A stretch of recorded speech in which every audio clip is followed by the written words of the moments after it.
Hey, thanks for joining me today. Wow, what a Monday. Have you ever stopped to think, getting an echo here, let's fix that. Have you ever stopped to think about why we keep making the same mistakes time and time again? It's like we're caught in a never-ending cycle. Disappointment, disillusionment, and the sad part is we can't even learn from the past. Take war, for example. We're told it's necessary for our freedom, right? For our security, for our way of life. But the truth is, it just brings pain, suffering, death, destruction. Yet we keep supporting this nonsense. It's like we're in Groundhog's Day, but no laughs and we never get the girl. And it's not just war. We've got political ideologies that have been tried time and time again, and yet people still cling to them. Like, even if they've brought nothing but hardship and misery. No. That wasn't real communism. Real communism's never been tried. Yeah. It's like they're drowning in a sea of ignorance, and they don't even know it. And let's not forget, if the past, right, if it gets rewritten, we can't even learn from it. It's like we're being fed lies and half-truths, and we're taking it all as gospel. We're sleepwalking through history, never realizing that we're just repeating it. So, here's to hoping that someday, we'll finally start learning from our mistakes. But in the meantime, I'll be here, just shaking my head, nodding along, laughing through the tears as we continue to repeat history, one blunder at a time. But who knows, maybe someday we'll finally wake up and see the world for what it is. But until then, grab a cup of coffee and watch as this show of life continues. My name is Tom Coffey. This is the Coffee and Nuance Show, the best censored commentary and news show live right now. Flame on.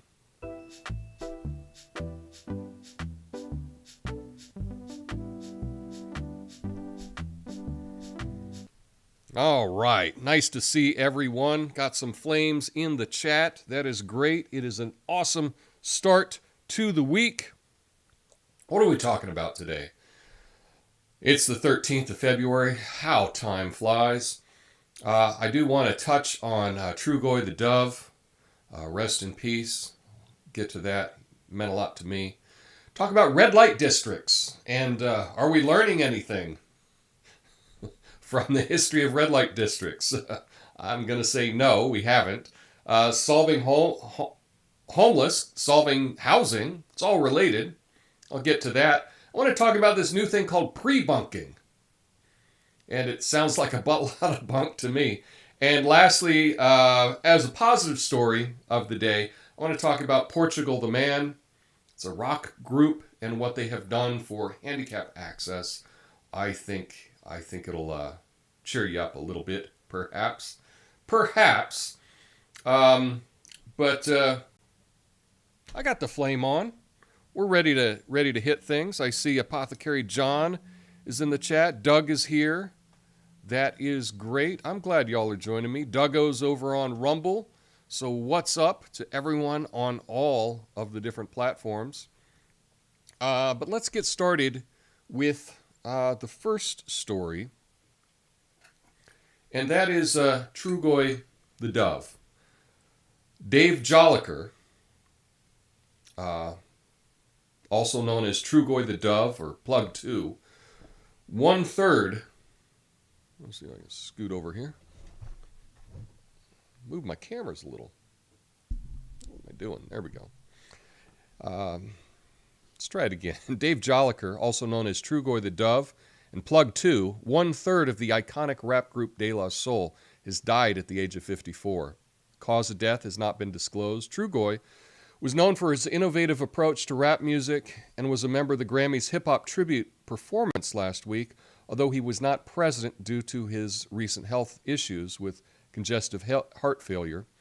De La Soul was part of the hip-hop scene in the early 90s and had a unique style characterized by layered samples, jazzy, energetic beats. The group met in high school and signed with Tommy Boy Records in 1989. They've released several albums and are re-releasing their first 6 albums to streaming services in March. Tributes have poured in from the music community following news of Trugoy's death. This one really hurt me. this one really really hit home. I love De La Soul. I've seen him live. Had some interaction with them. Trugoy, which is yogurt backwards. His name is Dave, right?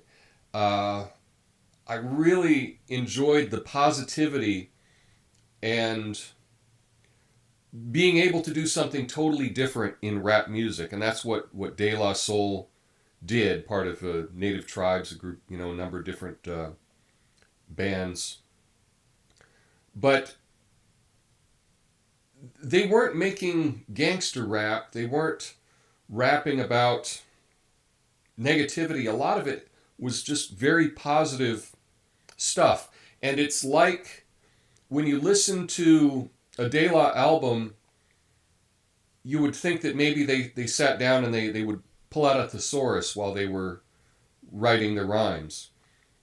Because I think it really elevated the message and what they were doing with just being positive about the world. And that's what I saw from Trugoy. Just a real positive guy.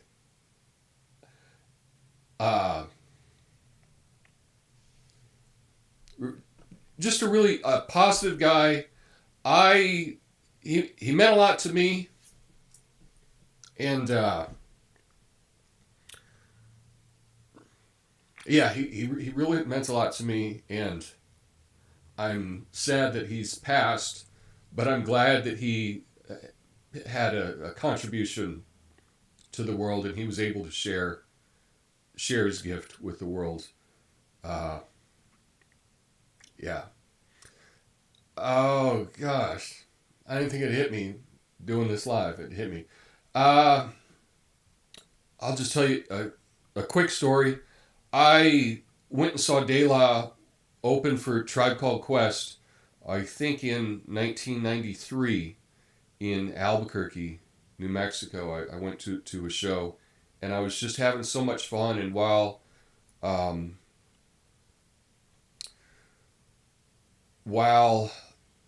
Tribe Called Quest was playing, Maceo, the DJ from De La Soul, came out, and he was watching in the crowd, and I was standing next to him, and I didn't move away from him because a lot of girls just kind of circled around him, and that was kind of cool. But I was dancing with him during the show and jumping up and down, having so much fun. There was so much positive energy. And I came down with my elbow, and I hit him right on the top of his shoulder, and fell over onto the ground. And I hit him really hard. Like, I'm sure I hurt him. I didn't mean to. It was an accident. And he reached down, and he's a big guy. And he reached down, he picked me up, and he gave me a big hug. And he just put me next to him with his arm around me for the rest of the song. And that was the kind of positivity that I got from De La Soul. I think we need more people that are celebrated like that in the music industry, because that's, yeah. Anyway, I miss him. All of their stuff, their first 6 albums, never made it to streaming services because they had so many samples and they couldn't get them cleared. And they've been working and trying to finally own them so that they would be able to put them on streaming services. And we just got news like last week that it's all going to go up March 6th on streaming services. And so you can go back and revisit all the great work that they did. I encourage you to check that out. It meant a lot to me. So I think I'm glad that it's finally able to reach people through the streaming services. Anyway, let's get on to some better news, I guess. All right.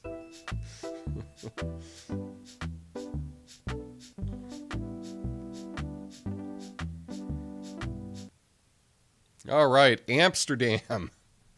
Oh man, they're set to ban smoking marijuana on the street in the red light district in an effort to improve the quality of life of residents. The city also plans to increase measures to discourage the sale of alcohol, which is already banned after 4 p.m. Thursday to Sunday. The alcohol will now also have to be hidden or removed from stores during these hours. If the smoking ban does not work, the city may also consider banning the takeout of soft drugs and smoking marijuana in coffee shops, outdoor seating areas. The new rules will take effect in mid-May, and residents will have a chance to offer their opinions through an online forum. The red light district, known as De Wallen in Dutch, draws to 10% to 15% of Amsterdam's tourists, but the city wants to attract visitors who appreciate the area's heritage, architecture, and culture instead of sex and drugs. And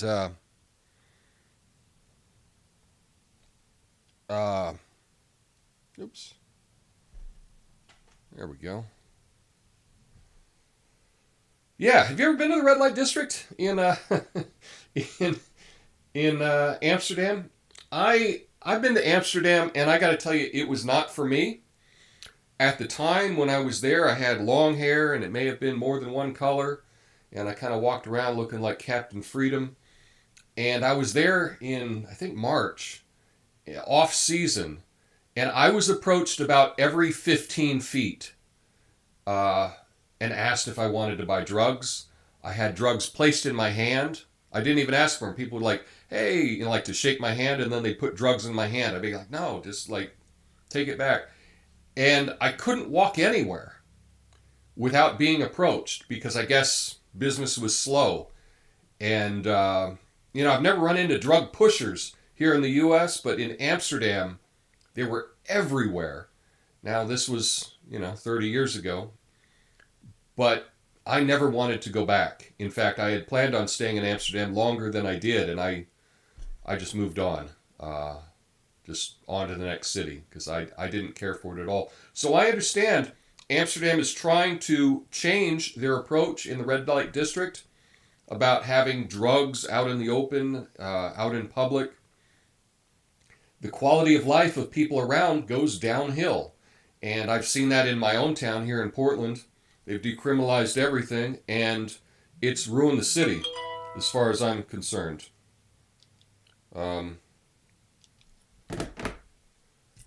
So, yeah. But here's the question about learning from your mistakes, okay?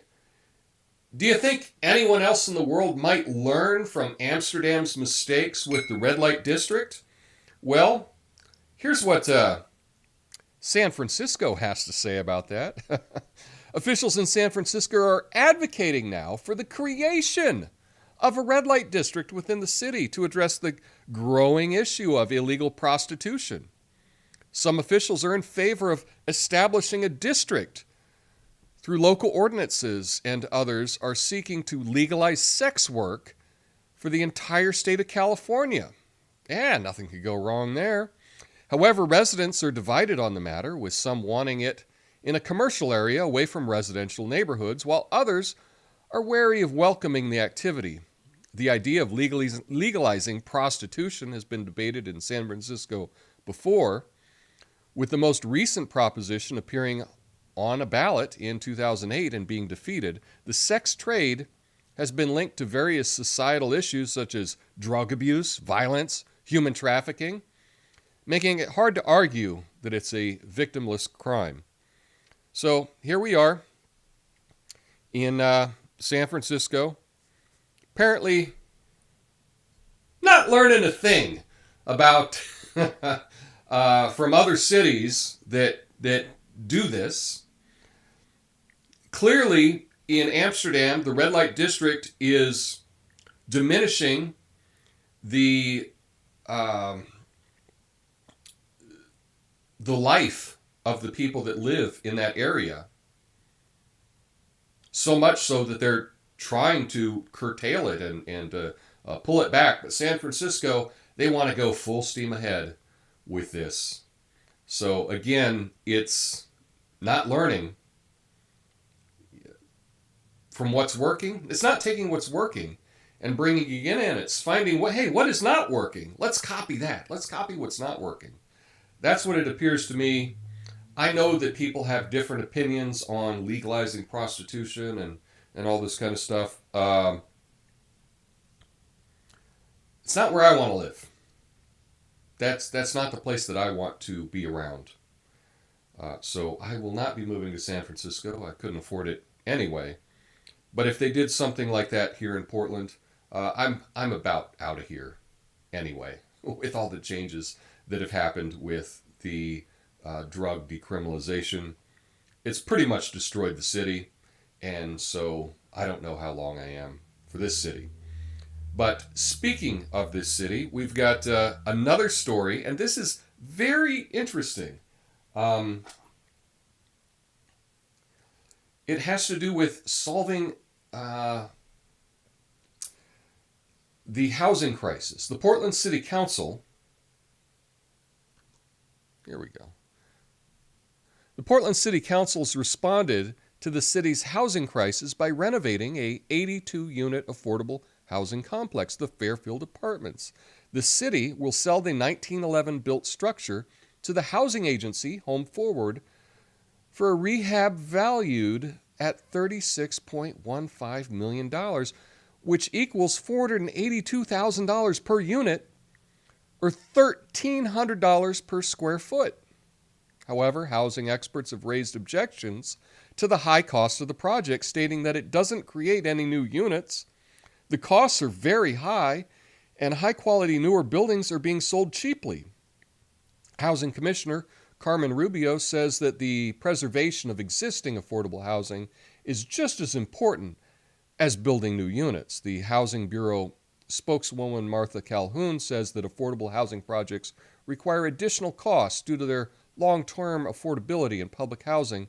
The high cost of the Fairfield renovation has also been compared to a recent sale of the 2017 built market rate building in the Pearl District that's only $305 a square foot. Now, when we start looking at this, I know this building downtown, and there's also a brand new building. We've got a Ritz-Carlton here in Portland. Just brand new Ritz-Carlton, which is the beautiful picture here in the upper right. Now, the affordable place that they're going to put the homeless, what did I say they were doing? $1,300 a square foot? The Ritz-Carlton, by the way, you can buy a brand new condominium there for $1,100 a square foot. So something just doesn't seem right to me that this ratty old building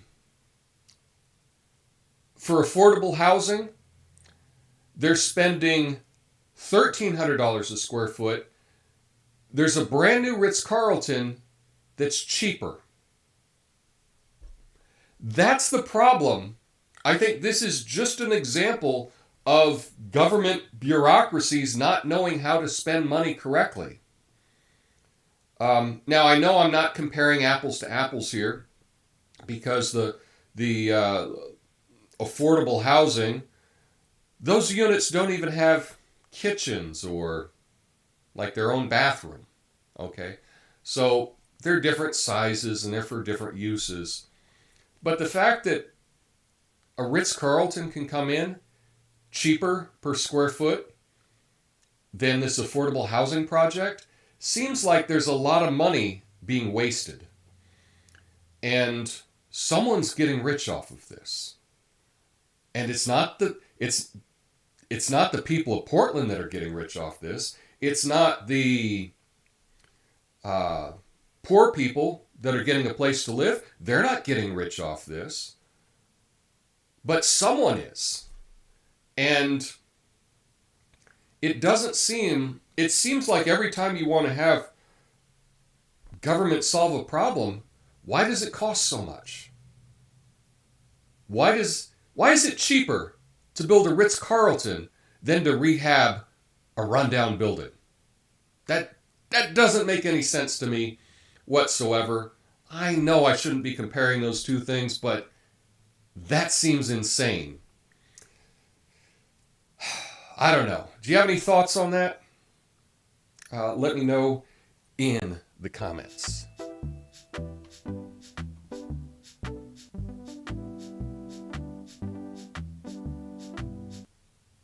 Okay. Google is launching a new campaign in Germany aimed at making people more resilient to online misinformation. Where have we heard this before? The campaign involves the release of a series of short videos that highlight the common techniques used in misleading claims. It's part of an approach called Prebunking, which involves teaching people how to spot false claims before they encounter them. The videos will be seen as advertisements on popular platforms such as Facebook, TikTok, YouTube. Similar campaigns have been planned in India. The effects of the videos eventually wear off and require periodic booster videos. It's a nice comparison for something else that doesn't seem to work, perhaps. Google's previous campaign in Eastern Europe showed varying results, with the highest impact in Poland and little effect in Slovakia. Now, prebunking videos can be a useful tool for reducing the spread of misinformation, but it's not effective, really, for everyone, and it may not have the same impact in different places. There's also a big concern, and this is my concern. It's censorship and political bias in the prebunking videos, because it's seen as promoting a particular agenda. Now, what do you think about that? Do you think that Google could be running campaigns to project a particular political viewpoint or agenda? Yeah, of course. That's what they do. So this is yet another example of Google using their power worldwide to help you think the right thing. And that's probably going to have no effect on this video. But what do you think about the idea of prebunk? Because I think the idea of prebunk is just bunk. But that's my take. What the hell do I know?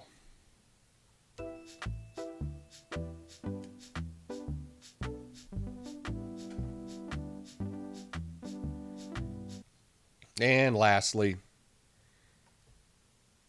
Eric Hawk, guitarist who loved touring, became paralyzed below his sternum in 2007.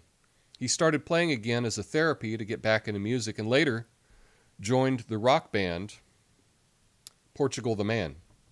However, joining the band presented several accessibility challenges for Hawk, as wheelchair use, including lack of accessible venues, tour buses, and flight options. The band adapted and made touring work by being flexible and taking on each challenge day by day. Since Hawk joined the band in 2015, they've seen improvements in venue accessibility, with local promoters making more permanent changes. Despite these improvements, questions about accessibility standards linger, and the band continues to gather data and accessibility at each venue they visit. Now, Portugal the Man, local band here. You probably know a couple of their hits if you were to look them up. But this is something that they have been working on as they tour. They look to make each venue more accessible.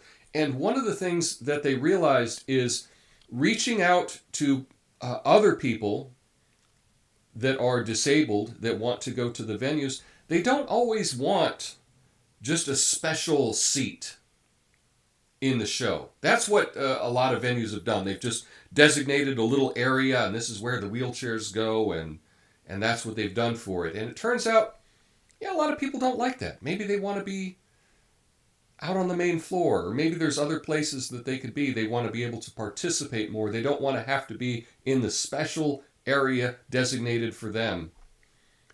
And so reaching out and actually talking to the people that are the customers, you know, for the people in wheelchairs that need special access, they're able to make it better for everyone. I think that's really cool that they've taken what they had by having a member of the band in a wheelchair and then using that to make things better for all people in wheelchairs going to shows. And it's just been a constant thing that they've been working on. But it's positive, and it's something that you don't really think about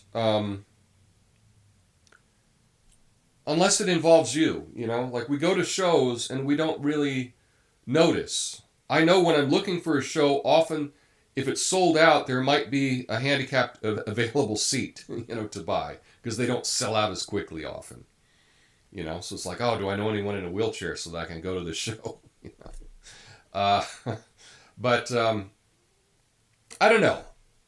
I just tried to find a positive story to end it today. And it's damn hard finding a positive story. But in the after show, I got a couple things to say about how you can help me. But what do you think about that? Do you have any experience with anyone in a wheelchair going to a concert? And what could be done to improve that? Because I think it's a good thing to have a conversation about. Let me know what you think about that. Tomorrow, I hope to have a better, more fun show. I look forward to reading your comments in the after show, and I hope you all have a beautiful day. Peace.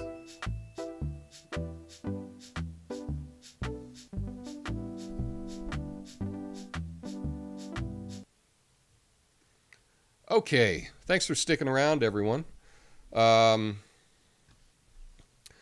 What's up? Yeah, R.I.P. Trugoy.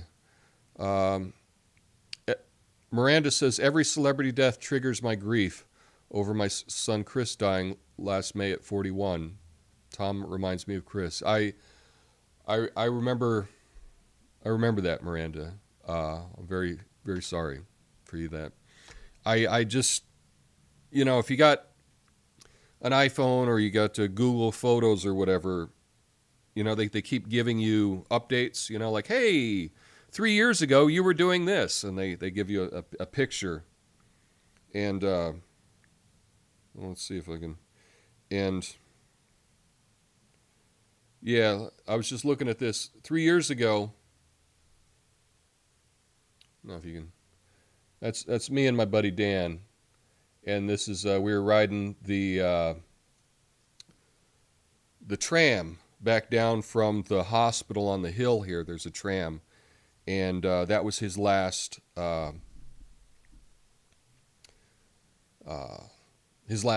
radiation appointment. And yeah, so we came back. He made it about 6 months after that. But yeah, we keep getting reminders about all these deaths. It's tough. On the screen right now, I have an email that I set up. I set this up a while ago, but you know, I've been looking at the channel and looking at the statistics. Only one of my videos last week even got 100 views. So the writing's on the wall. Like, this is not doing well. I want to try a couple different things, maybe with a different channel. And one thing that I plan on doing is explaining things concisely, explaining things very briefly, such as in a minute or less, if possible. And I want to start, I'm going to record 100 videos. So, you may say, what's the debt ceiling? You want to know what the debt ceiling is? And then I can explain it in 1 minute, what the debt ceiling is. What is, what's the petrodollar? Explain that in 1 minute. What's BRICS, right? Brazil, Russia, China, India, South Africa, little thing they're working on. But the point is, I want to make a bunch of short videos explaining things. And if there's something that you would like me to explain in a minute, give or take, send me an email at asktom@protonmail.com. And I'm going to be starting that project like this week. So you can send me anything that you think would make a good short video. A lot of times when I look up things, there aren't video explanations as to what they are. And so I thought, well, I could do that. No one else is doing it. So at least right now, I'd be the only one doing that. I got this because of the video I did a couple weeks ago where I talked about the word, it's escaping me now. But I looked it up, and I was the only one that had a video on that particular word. And so I thought, this might be a good thing. So please help me get 100 questions to answer. Send me questions at asktom@protonmail.com. I'd really appreciate that. Let's go through some more. Feel free to join me in South Florida, like Venice Beach. Okay. This is not supposedly the Ritz-Carlton is Portland's first 5-star property. Yeah, Ritz-Carlton. Nice. Real nice. Real nice. Who decides what is misinformation? Well, we know.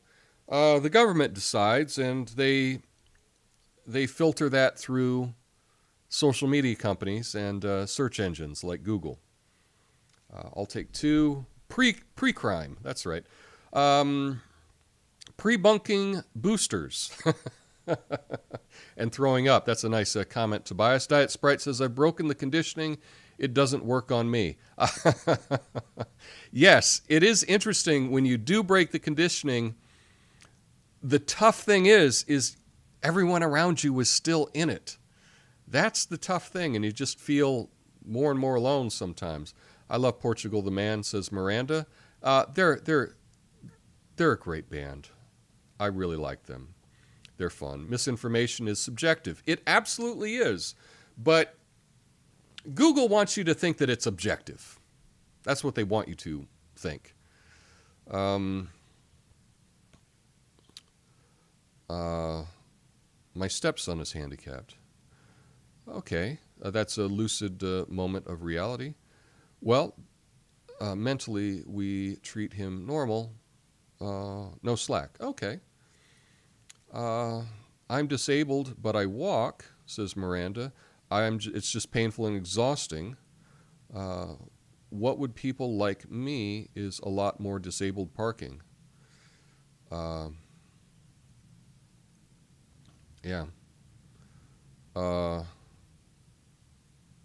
Yeah, I could use that. Sorry about Dan, says Miranda. Yeah, I didn't even know if I mentioned that. That was my friend Dan. Here's why so many balloons all of a sudden. The balloons seem to be a bit of a distraction to me, and there's a chance that a lot of these balloons are ours. I was going to talk about that. I may do a story on that this week. Turns out our government had ideas for spy balloons, and there have been some articles that are maybe 4 years old about our government using balloons as spy balloons. So there may be something to that. I haven't looked a great deal into it. That's all I have on that. What's up, Duggo, over on Rumble? Let's see. We've got a viewer let's see, join the stream. What's up? Oh, John's over on Twitch as well. Well, thanks for checking out Twitch. I appreciate that. It looks like that's all I got today. like I say, if you have an idea, I really want to start making very short videos to have a different channel that might actually grow. I'm going to keep doing this show. I like doing this show, but we're not getting any traffic at all. And that's a little discouraging. And so I would like to at least do something that can actually have the chance of succeeding. I'm not sure that this channel will, but who knows? Who knows? So send me questions that I can answer, and it can be about anything. It can be about anything at all that I can explain in a very short, concise way. I would appreciate that so that I can start working on that new project. It'd mean a lot to me if you could help me out there. Hey, if you made it this far, blah, blah, blah. You know what to do. I think we got 25 likes the last couple of videos, so that's cool. Maybe we'll get that again. It makes a difference. Share, etc., etc. But thanks again for everything, y'all. Have a beautiful day, and I will see you next time. Peace.